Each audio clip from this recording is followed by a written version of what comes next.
The tray slipped. Ariel Moore turned the corner too fast, and suddenly there he was. Han Dae-sung, 3 feet away, the most dangerous man in Los Angeles. The silver tray wobbled in her hands. Champagne glasses clinked together, crystals singing against crystal. She caught it. Barely. Her fingers gripped the edges so hard her knuckles went white. Security moved like wolves. 2 men in black suits materialized between them before she could blink. One reached for her arm. The other's hand disappeared inside his jacket. She bowed. Deep. Automatic. The kind of bow that came from muscle memory, not thought. Josonghamnida. The hallway went silent. Every sound died. The distant music from the main floor. The click of heels on marble. The low murmur of conversation from the private rooms. Gone.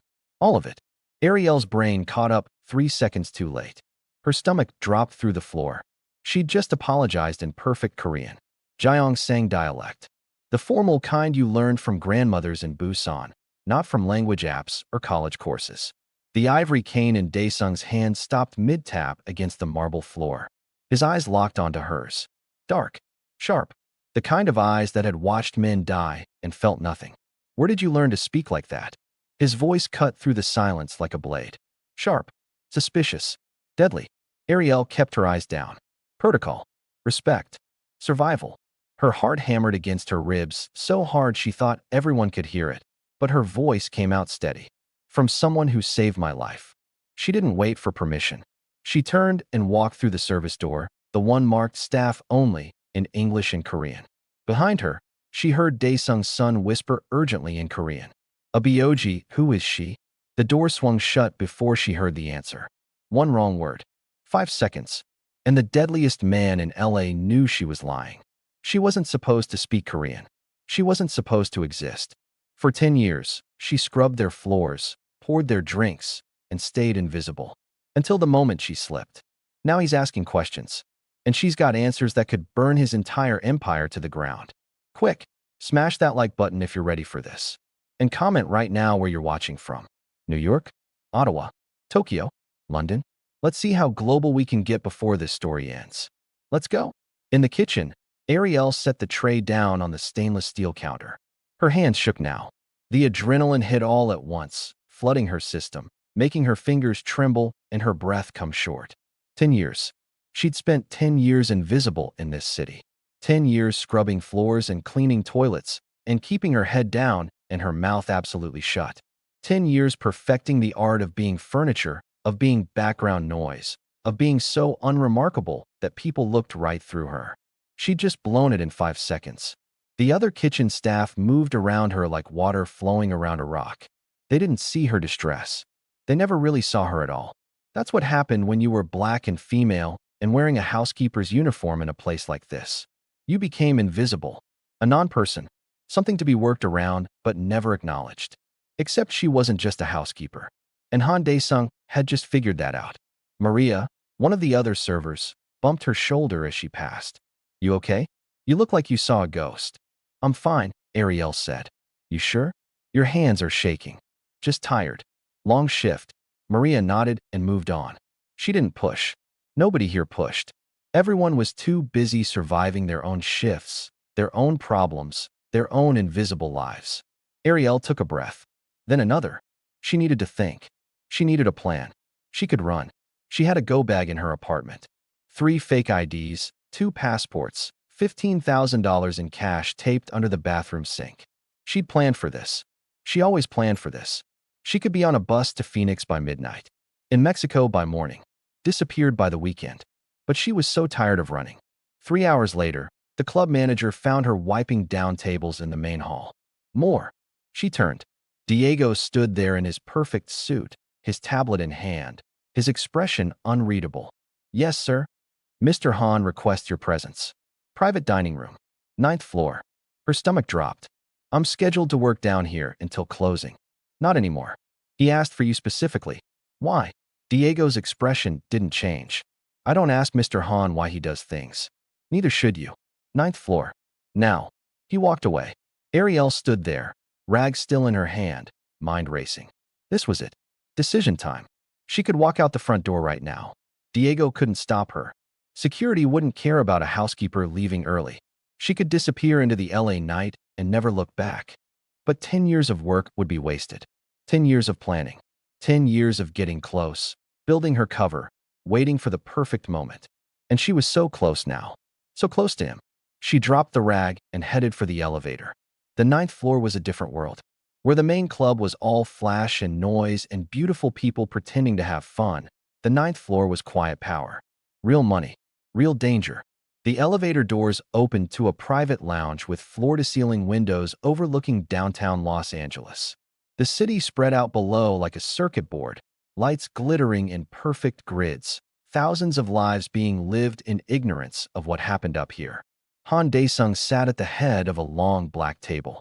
His son, Jun-woo, stood by the window with his hands in his pockets, watching the city. Or maybe watching her reflection in the glass. 2 guards stood by the door, armed, alert. Sit, Dae-sung said. Ariel didn't move. I'm working, sir. If there's something you need. I said sit. It wasn't a request. She sat. Dae-sung poured tea from a ceramic pot that probably cost more than her car. Green tea. The expensive kind from Jeju Island that smelled like spring rain and mountain air. He slid a cup across the table toward her. The gesture was oddly intimate. Personal. In Korean culture, sharing tea like this meant something. It meant you were worth his time. It meant he saw you as human. It also meant he was deciding whether to kill you. Tell me your name. Ariel Moore. Your real name. She wrapped her hands around the cup. The heat burned her palms, grounding her. That is my real name. You speak like someone from Gyeongsang province. You bow like you were taught by a traditionalist. You apologize to me using formal speech patterns reserved for addressing elders or superiors in very specific contexts. He leaned back in his chair. So I'll ask you one more time. Who are you? Ariel met his eyes. I'm no one. Liars die in my business, Miss Moore. Then you must lose a lot of people, Mr. Han. Jun-woo laughed. Actually laughed. A short, sharp bark of amusement. Dae-sung's expression didn't change, but something flickered in his eyes. Respect, maybe. Or curiosity. You have 5 seconds to tell me the truth, Dae-sung said quietly. Or my son will escort you to a room you won't leave. 1. 2. My name used to be Han Mi-seon. He stopped counting. I was raised by Han Min-kyu. Your lieutenant. Your oldest friend. He died 10 years ago. The air in the room changed. Thickened. Jun-woo turned from the window. The guards shifted their weight. Dae-sung's hand tightened around his cane until the knuckles went white. Min-kyu had no children. He had me. Min-kyu died in a house fire. Everyone in that house died. The police report was very clear. Almost everyone died. Dae-sung stood. Slowly. The movement was deliberate, controlled, but she could see the tremor in his hands. If you were in that house, if you really knew my brother, you would know how he died. Ariel set down her tea. He was shot twice in the chest before the fire started. Once in the hallway as he came down the stairs. Once in the kitchen when he tried to reach the phone. The shooter used a Glock 19 with a suppressor. European ammunition, hollow points. I know because I found him bleeding out next to the refrigerator at 3 in the morning. She could still see it. Blood spreading across the tile floor in a dark pool. Min-kyu's shirt soaked through. His breathing wet and labored. The smell of copper and cordite and the gas leak that was already filling the house. He told me to run. Told me to forget everything. Told me to forget I was ever Mi-seon. He said the family couldn't protect me if they didn't know I existed. He said to disappear. To live small. To live quiet. To live. Her voice cracked on the last word. She hadn't meant for it to. She'd practiced this conversation 1,000 times in her head, always calm, always controlled. But sitting here, saying it out loud for the first time in 10 years, the emotions came anyway. Jun-woo moved closer to the table. Why didn't you come to us? If someone killed Min-kyu, if you really were his. Because whoever killed him was one of you. The words dropped like stones into water. Ripples spread outward. Silence crashed back in. Dae-sung's cane tapped against the floor as he circled the table. Each tap was measured. Precise. Like a countdown. You're accusing someone in my organization of murdering my oldest friend. My brother in all but blood. I'm not accusing anyone. I'm telling you what I know. Then why are you here? Why work in my club? Why clean my floors and serve my guests and put yourself in the same building as the people who might want you dead? Ariel smiled. It wasn't a warm smile. It was the smile of a wolf showing teeth. Because I've been hunting him for 10 years. And 3 months ago, I found him. She reached into the pocket of her uniform. The guards tensed. Hands moved toward weapons. Dae-sung raised one hand, and they froze. Ariel pulled out a photograph, creased from being carried, worn at the edges, stained with what might have been coffee or might have been something darker. She slid it across the table. Dae-sung picked it up. His face went pale. Actually pale. She watched the color drain from his cheeks, watched his jaw clench, watched his eyes go hard and cold and absolutely murderous. Jae-hyun, your former son-in-law, Ariel said. He killed Min-kyu because Min-kyu found out what he was really doing with your shipping routes. He was trafficking girls through the port of Long Beach. Underage girls. Russian, Vietnamese, Korean, some as young as 12. Min-kyu was going to expose him. So Jae-hyun shot him twice, cracked the gas line, and lit a match on his way out the door. Made it look like an accident. Jun-woo grabbed the photo from his father's hand. That's impossible. Jae-hyun has been out of the family for 8 years. Ever since he and my sister. Ever since your sister killed herself because she found out what kind of monster she married. Jun-woo's face went dark. Watch your mouth. I'm sorry about your sister. I am. But Jae-hyun didn't stop when she died. He got smarter. He's been running shadow operations through your shipping network, laundering money through your legitimate businesses, using your family name as cover. And he's been doing it right under your nose for almost a decade. Dae-sung sat down heavily in his chair. For the first time since she'd met him, he looked old, tired. If what you're saying is true. The window exploded.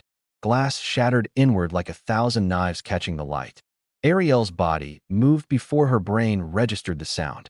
She hit the floor, rolled under the table as a bullet punched through the leather headrest of the chair where Dae-sung had been sitting. Down. Get down. Another shot. Then another. The windows spiderwebbed. The guards returned fire blindly. Jun-woo grabbed his father's arm and dragged him to the floor. Ariel didn't think. She crawled across broken glass, grabbed Dae-sung's other arm, and pulled. Service corridor. This way.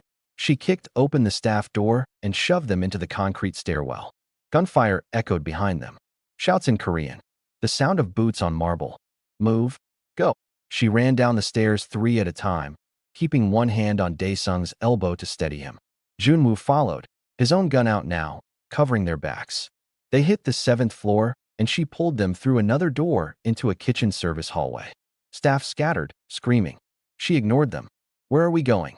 Jun-woo demanded, breathing hard. Somewhere they won't find you.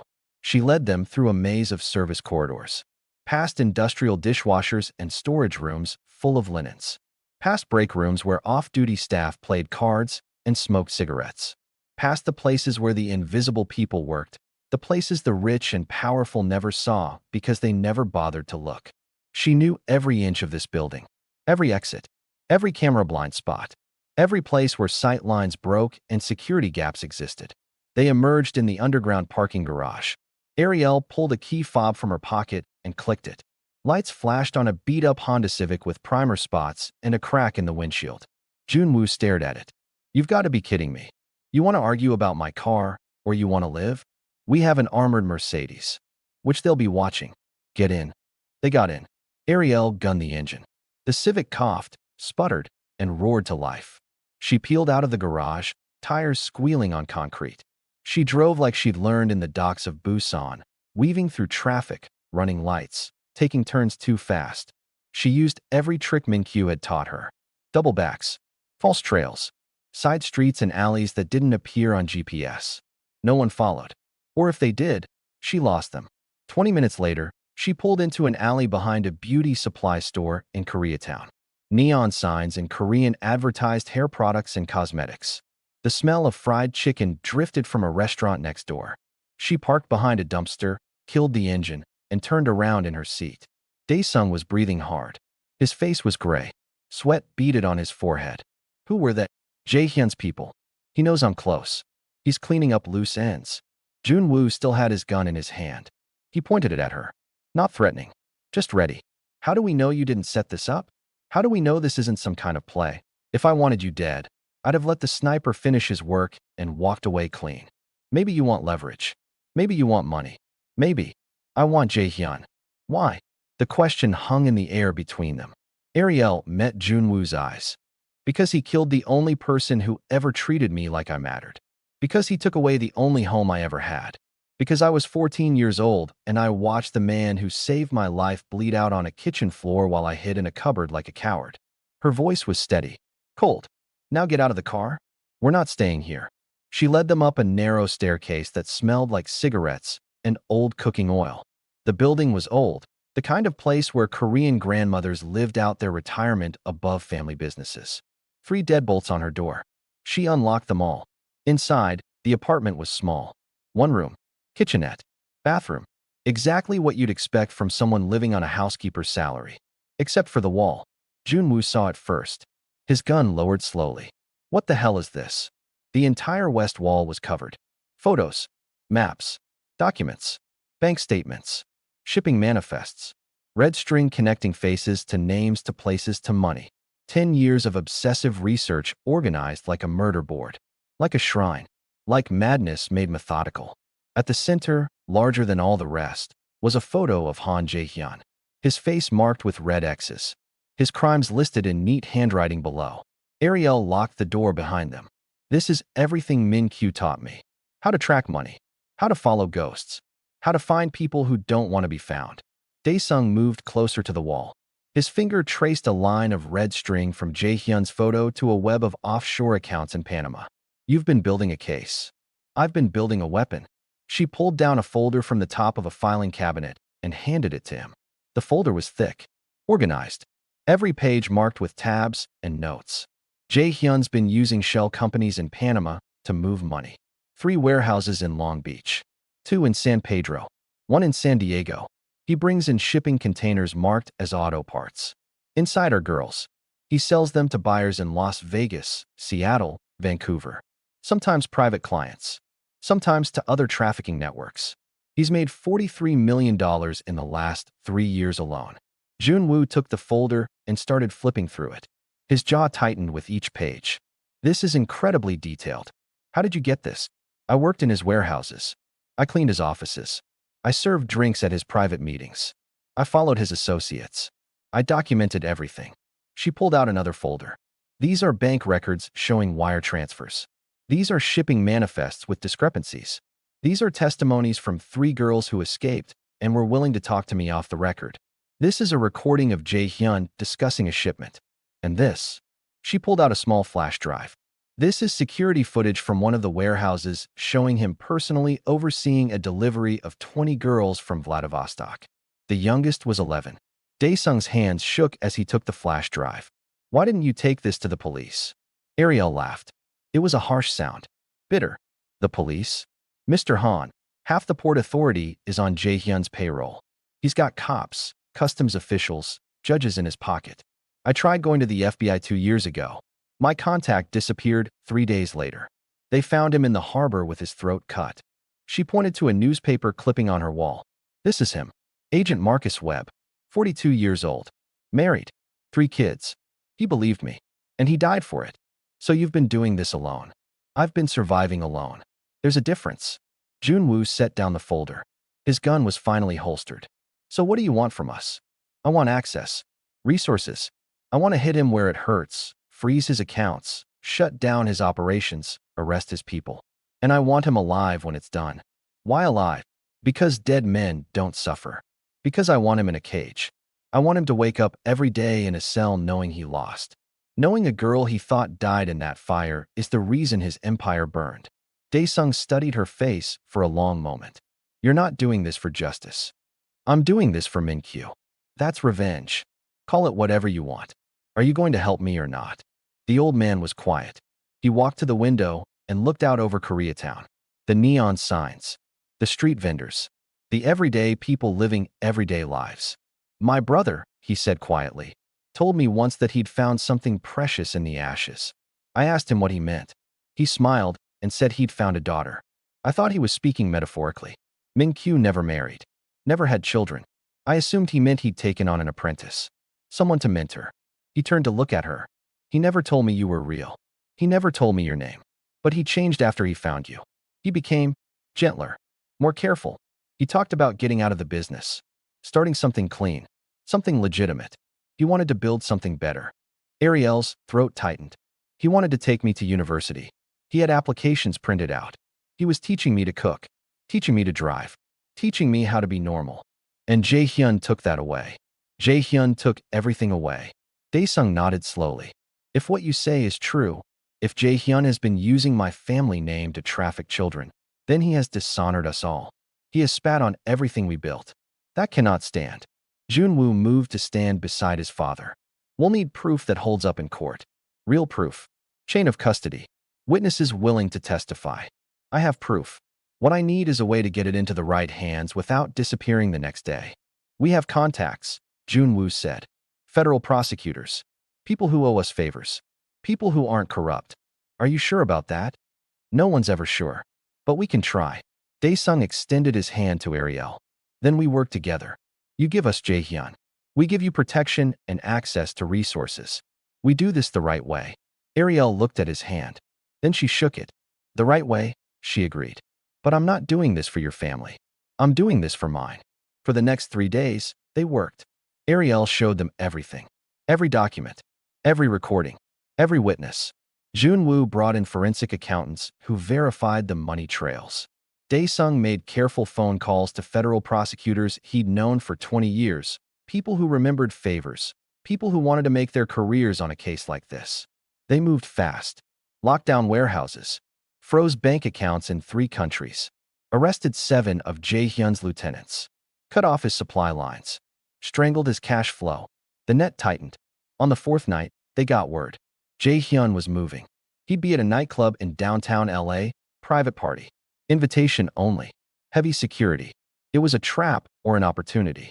Maybe both. Ariel stood in front of the bathroom mirror in a hotel room the Han family had rented for her. She wore a black cocktail dress that cost more than 3 months of her housekeeper salary. Heels that made her 3 inches taller. Makeup applied by a professional who'd been very careful not to ask questions. She looked like someone who belonged in that club. She looked like someone who wasn't invisible. Junwoo knocked on the door. You ready? No. Good. That means you're smart enough to be scared. She opened the door. He stood there with an earpiece and a wire. Backup teams positioned around a 5-block radius. Surveillance on every exit. You don't have to do this, he said. We can send someone else in. Someone trained. He doesn't know anyone else.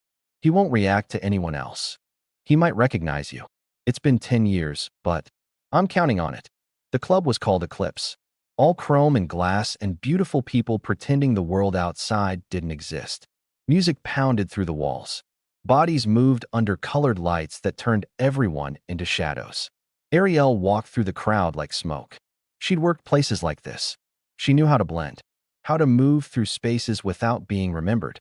Jae-hyun was in the VIP section on the 2nd floor, surrounded by men in expensive suits, drinking champagne that cost $1,000 a bottle. He looked the same, older, gray at the temples, but the same sharp features, the same cold eyes, the same smile that never reached past his teeth. Ariel walked to the bar, picked up a tray of drinks. The bartender didn't question her. She moved like staff. Invisible.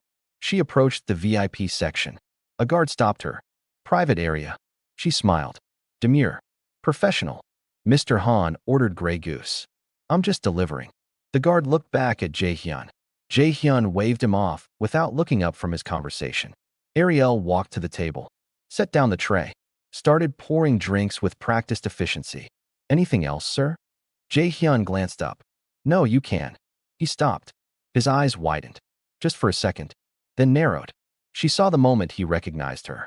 Saw the shock. Then the fear. Then the calculation. Mesian. She smiled. Set down the bottle. It's been a long time, uncle. His face went through several expressions at once. Pale. Then flushed. Then carefully neutral. He stood slowly. His hand moved toward his jacket. You're dead. Clearly not. The fire. I got out. You're a terrible shot, by the way. You hit Minkyu twice, but you missed me completely. I was hiding in the cupboard under the sink. You walked right past me 3 times while you were setting up the gas leak. His hand was definitely going for a weapon now. Ariel moved faster. She grabbed his wrist, twisted it behind his back, and slammed his face into the table. Glasses shattered. Ice scattered. His guards rushed forward. Junwoo and his team emerged from the crowd. Guns drawn. Federal badges visible. Han Jae-hyun, you're under arrest for human trafficking, conspiracy, money laundering, and first-degree murder. Jae-hyun struggled.